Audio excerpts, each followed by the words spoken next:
Okay, right. So my name's Susan Wallace.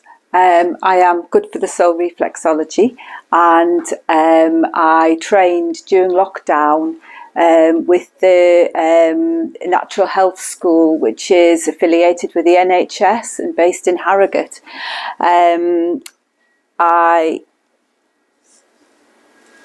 I've done a few slides here. I'm not going to talk for very long because I'd like to get on and do some taster treatments with you. So the first question is, why reflexology? I think this is quite a good slide to show some of the benefits of reflexology. Going counterclockwise, one of the things I find is that it's a really natural way of helping the body to heal itself. I find that quite a lot of clients will get a really good night's sleep after they've had reflexology. I also find that people who maybe wouldn't want to take their clothes off to have a massage are happy to take the socks off and have their feet treated.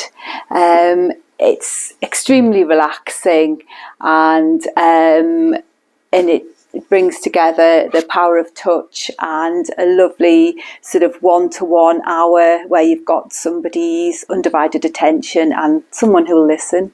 A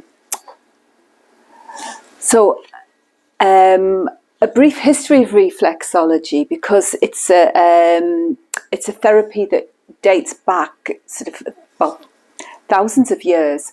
It was used by the Egyptians, and that's a sort of a papyrus picture that was used in a tomb and is often found in illustrations. The Chinese have used a form of reflexology, as did the Native Americans, albeit slightly different to the form that we use now in the West, but it's evolved along the same sort of principles.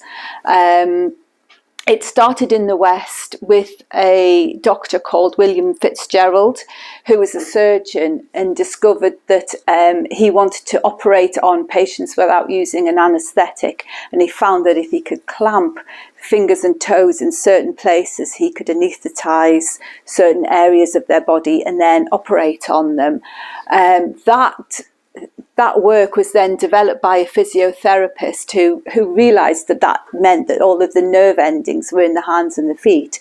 And she managed to chart that in the foot map, which I'll show you later.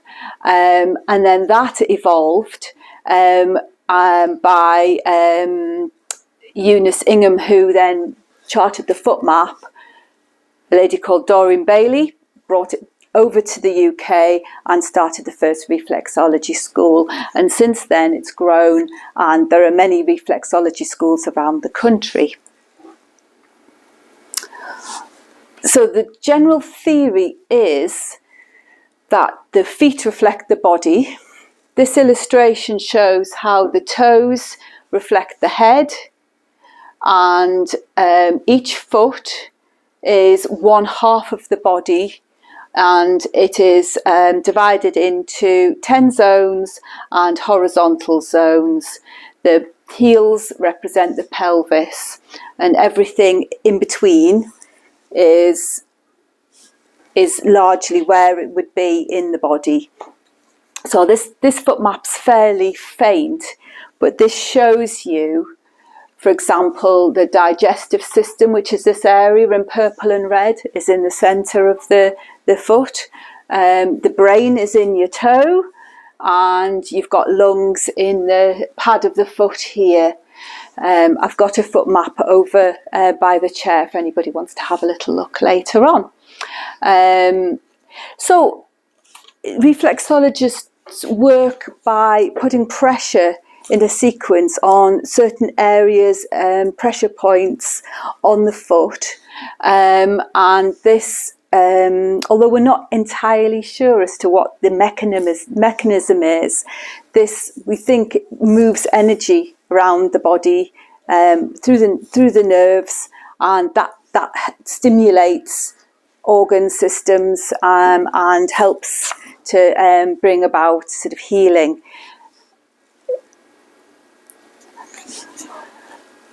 areas that reflexology can help, in general, people with sort of aches and pains in the musculoskeletal system, in their backs, hips, knees, lymphedema and lipedema.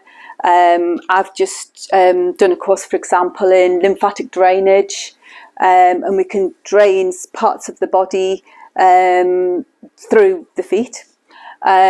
It's great for people with arthritis, whether it's osteoarthritis or rheumatoid, high blood pressure. I found quite a lot of my clients with high blood pressure that have taken readings have found their blood pressures come down and stayed down. It's great for treating people who are going through chemotherapy. It can ease some of the side effects. It's great for digestive issues. In particular, it's great for constipation, and they use it where there's a reflexologist in the hospital. They'll often ask them to help get things moving along. So where we use it with the menopause is it's very relaxing. So it's great to sort of bring down anxieties and stress and induce a sort of sense of calm. We can help to balance hormones through reflexology, and most people do get a great night's sleep afterwards. So it's really good for helping to sort of sleep disorders. So this week is World Reflexology Week. So thank you for inviting me to talk this week. It was very timely. So what I'm going to do now is I'm going to move over to the chair. I've got some taster treatment forms. Anybody who'd like to try it, I'm going to ask you to put a few brief details down on the form, and then I will do a sort of 10 to 15 minutes, just a bit of it's more of a massage than a treatment, because I can't do the treatment without a consultation and it takes longer, but I'm just going to go through that today. So thank you very much. Thank you.